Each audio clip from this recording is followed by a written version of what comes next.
Hari ini saya ingin menjelaskan tentang non-probability sampling. Pertemuan minggu lalu saya sudah menjelaskan tentang probability sampling. Saudara bisa lihat lagi rekamannya di YouTube saya. Sekarang saya ingin menjelaskan non-probability sampling, ya. Jadinya non-probability sampling ini namanya judulnya aja non-probability sampling. Sini udah jelas bahwa sampel itu diambil tanpa memperhatikan peluangnya, gitu ya. Kalau kemarin probability sampling itu sangat memperhatikan yang namanya peluangnya. Nah, kayak bagaimana non probability sampling ini? Non probability sampling ini adalah pengambilan sampel dengan cara membuat semua elemen populasi belum tentu memiliki peluang yang sama untuk dipilih menjadi anggota sampel. Kebalikan dari yang kemarin. Kalau yang kemarin adalah setiap sampel yang ada di dalam suatu populasi ini memiliki peluang yang sama untuk diambil atau dijadikan menjadi anggota sampel. Tapi untuk non probability sampling ini tidak semua, gitu ya. Artinya apa? Artinya ada kecenderungan, ada kecenderungan yang berbeda. Besarnya peluang anggota populasi untuk terpilih menjadi sampel tidak diketahui. Nah, tidak diketahui. Akibatnya, kita tidak dapat menghitung besarnya error dalam estimasi terhadap karakteristik populasi itu. Karena kita nggak tahu peluang dari masing-masing sampel, maka tentu error itu tidak dapat kita tentukan. Oke, berikutnya, alasan menggunakan probability sampling itu kayak apa? Nah, alasan orang menggunakan non probability sampling ini adalah yang pertama, total populasi itu tidak diketahui dengan pasti. Nah, jadi kalau kita ingin meneliti yang populasinya itu kita nggak ketahui secara pasti, kita nggak bisa kira-kira, ya. Yang kedua, kalau penggunaan probability tidak operasional di lapangan, misalnya dulu pilihan utamanya kita menggunakan yang probability sampling. Tetapi kalau penggunaan probability itu tidak operasional di lapangan. Karena apa? Karena sampel cenderung akan bias. Maka adalah kita gunakan non-probability sampling. Yang ketiga alasannya menggunakan non-probability, analisis antar seksi atau cross sectionnya tidak dipergunakan dalam penelitian nih. Kalau kita tidak ingin menggunakan cross section di dalam penelitian itu.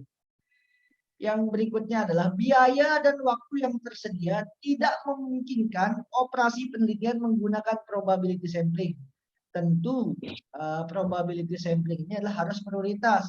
Tetapi kalau biaya, waktunya yang sangat sedikit, biayanya yang tidak memungkinkan untuk dipenuhi, adalah kita menggunakan yang namanya non-probability sampling ini. Kalau kita lihat semua alasan-alasan di sini, menyiratkan bahwa probability sampling itu harus menjadi prioritas. Tetapi non-probability sampling ini juga harus menjadi pilihan ketika probability sampling itu tidak bisa kita harapkan. Ya. Nah, berikutnya, di awal penelitian ada suatu permasalahan di mana tujuannya baru mengumpulkan informasi mengenai gejala atau tujuan eksploratif. Kalau sudah kayak begini, cukuplah kita meneliti menggunakan probability sampling. Karena apa? Karena belum diperlukan generalisasi statistik yang akurat nih.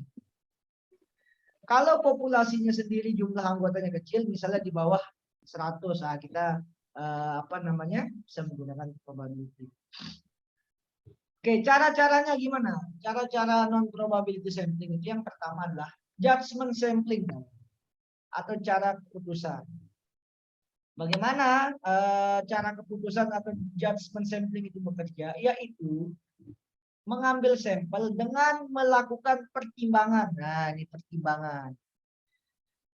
Bila ingin, contohnya, bila ingin mengetahui pendapat karyawan tentang suatu produk yang akan dibuat, nih, peneliti telah beranggapan bahwa karyawan akan lebih banyak tahu daripada orang-orang lain. Sehingga peneliti telah melakukan pertimbangan nih. Karena kalau ada suatu produk yang akan dibuat, ya kita nggak perlu lempar produk itu ke masyarakat luas, ya. Nah, kita tanya aja langsung karyawan, karena karyawan itu sehari-harinya adalah membuat produk itu, ya jelas dia lebih tahu. Nah, kita teliti dari situ aja. Kita tanya, kita wawancara dia, kita judgement sampling. Nah, pasti jawabannya mereka tuh lebih baik daripada kita lempar. Cara ini cocok dipakai pada saat tahap awal studi eksploratif. Apa itu studi eksploratif? Misalnya kan kalau kita sering dengar ada studi eksploratif, studi kelayakan. Nah, kita lihat layak enggak atau eksploratif enggak suatu produk ini, misalnya kita kembangkan. Itu ada namanya studi eksploratif. Ya, kita ingin mengeksplor bagaimanakah produk itu, apakah kira-kira dapat disukai atau tidak dalam masyarakat. Nah, berikutnya adalah non probability sampling. Itu ada cara kuota atau kuota sampling. Kayak bagaimana cara kuota ini bekerja? Yang pertama adalah mengambil sampel sebanyak jumlah tertentu, nih, sebanyak jumlah tertentu yang dianggap dapat merefleksikan ciri populasi. Kalau kemarin dalam probability sampling itu banyak cara. Yang saudara jadikan PR itu dengan cara ini, cara itu untuk mengambil sampel. Tetapi kalau cara kuota, kita meraba-raba, ya. Meraba-raba yaitu mengambil sampel sebanyak jumlah populasi yang dianggap dapat merefleksikan. Karena apa? Karena anggapan di sini dapat kira-kira nanti mewakili populasi itu. Nah, anggapan kita ini, ya, kita nggak perlu menentukan jumlahnya, tapi kira-kira kalau kita ambil di sini, menurut keyakinan kita, anggapan kita nanti dia bakal dapat merepresentasikan jumlah populasi tersebut.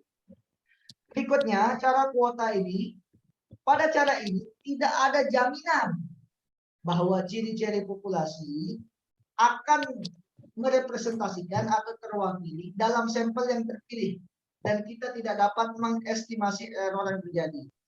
Karena tadi bahwa setiap sampel itu yang kita pilih itu tidak memiliki probability yang sama, maka kita tidak dapat mengestimasi atau mendekati error yang akan terjadi. Tentu hasil penelitian terhadap sampel ini tidaklah dapat digeneralisasi dan diumumkan secara valid pada populasinya. Untuk cara kuota ini kita hanya bisa melihat secara studi eksploratif saja. Kita nggak bisa mengeneralisasikan bahwa studi ini valid, ya. Yang berikutnya adalah cara ini dapat dipergunakan apabila yang pertama peneliti menghadapi keterbatasan dana, lagi-lagi keterbatasan dana, keterbatasan waktu. Berikutnya adalah tujuan penelitian bukan untuk menggambarkan mengenai populasi, melainkan untuk pengujian hipotesis dalam penelitian awal. Probability non probability sampling ini seringkali digunakanlah bukan untuk menggambarkan keadaan atau peristiwa atau sesuatu hal yang terjadi pada suatu populasi, tapi lebih cenderung dia digunakan untuk menguji berbagai hipotesis di dalam awal penelitiannya. Saudara bisa bandingkan bedanya probability sampling, non probability sampling. Nanti kalau saya tanya di UAS, apa perbedaan secara mencolok, perbedaan antara probability sampling dan non probability sampling? Salah satunya adalah kalau non probability sampling ini digunakan bukan untuk menggambarkan atau menganalisa atau mewakili keseluruhan populasi, tetapi digunakan dalam pengujian hipotesis pada penelitian-penelitian awal. Nah, kalau udah ini dilakukan, baru nanti bisa dilanjutkan dengan probability sampling. Contoh misalnya, tujuan peneliti ingin mengetahui penggunaan internet di kampus Unigora bagi mahasiswa masing-masing jurusan semester 5. Peneliti ini dapat mengambil 20 mahasiswa untuk masing-masing jurusan semester 5 sebagai responden. Angka 20 tadi merupakan perkiraan peneliti yang diyakini dapat mewakili mahasiswa di lokasi penelitian. Berikutnya, non probability sampling itu ada cara namanya convenience sampling. Kira-kira kalau di bahasa Indonesia kan namanya cara dipermudah. Bagaimana ini? Yaitu ketika sampel dengan cara ini adalah yang paling murah dan cepat dilakukan karena peneliti memiliki kebebasan untuk memilih siapa saja yang mereka temui. Ini cara dipermudah ya, mana-mana yang dekatlah dijadikan sampel. Nah, ini sering dilakukan oleh mengukur elektabilitas dari pasangan calon. Kadang-kala itu diambil mana-mana sampel yang ada di dekatnya dia ya. Berikutnya adalah kurang bisa diandalkan. Nih, cara ini confidence sampling ini kurang bisa diandalkan. Berikutnya, bermanfaat untuk tahap awal penelitian eksploratif saat mencari-cari petunjuk penelitian. Jadinya cara-cara ini adalah cara penunjuk jalan ya, digunakan untuk tahap awal pada penelitian eksploratif yang akan menghasilkan bukti-bukti yang cukup melimpah sehingga prosedur pengambilan sampel yang lebih canggih, yaitu yang menggunakan probability sampling tadi, tidak diperlukan lagi ya. Ini untuk awal-awal. Berikutnya yang sering dilakukan pada penelitian D3 yaitu dengan cara bola salju atau snowball sampling. Kayak gimana snowball sampling itu? Snowball sampling merupakan teknik penentuan sampel yang mula-mula jumlahnya kecil, awal-awalnya kecil. Kemudian sampel ini di seluruh memilih responden lain untuk dijadikan sampel lagi. Nah, jadinya sampel ini yang semula kita ambil kecil itu disuruh memilih responden lain nih untuk dijadikan sampel lagi. Begitu seterusnya. Yang sudah dipilih tadi memilih lagi dan seterusnya dan seterusnya. Ya, misalnya sekarang saya sebagai peneliti ingin meneliti kasus misalnya apakah internet ini bagus apa enggak. Saya kirim angket ke kalian. Kalian ini nanti ya silakan lanjutkan kiriman. Kalian kirim ke kontak kalian yang ada. Kontak kalian yang ada tuh kirim lagi ke kontaknya yang ada dan seterusnya. Itu namanya adalah bola salju. Karena apa? Karena kita nggak tahu populasi yang diwakili itu kita nggak tahu. Jadi cara bola salju ini adalah seperti aturan rantai, gitu ya. Aturan rantai. Oke, yang berikutnya ada cara purposive sampling. Kayak gimana purposive sampling ini? Purposive sampling ini yaitu pemilihan sampel yang didasarkan pada karakteristik tertentu yang dianggap mempunyai hubungan dengan karakteristik populasi yang sudah diketahui sebelumnya. Nah, ini kalau ada karakteristik yang sebelumnya dan sekarang memiliki suatu hubungan, ini biasanya adalah bentuk non-probability sampling yaitu purposive sampling. Artinya, sampel itu dikaitkan dengan karakteristik-karakteristik yang sesuai dengan karakteristik sebelumnya. Berikutnya adalah purposive sampling itu yaitu memilih sampel berdasarkan kelompok, wilayah atau grup sehingga sekelompok individu melalui pertimbangan tertentu diyakini dapat mewakili semua unit analisis yang ada. Misalnya kita mau menghitung apa? Kemampuan internet kampus Universitas Unigora.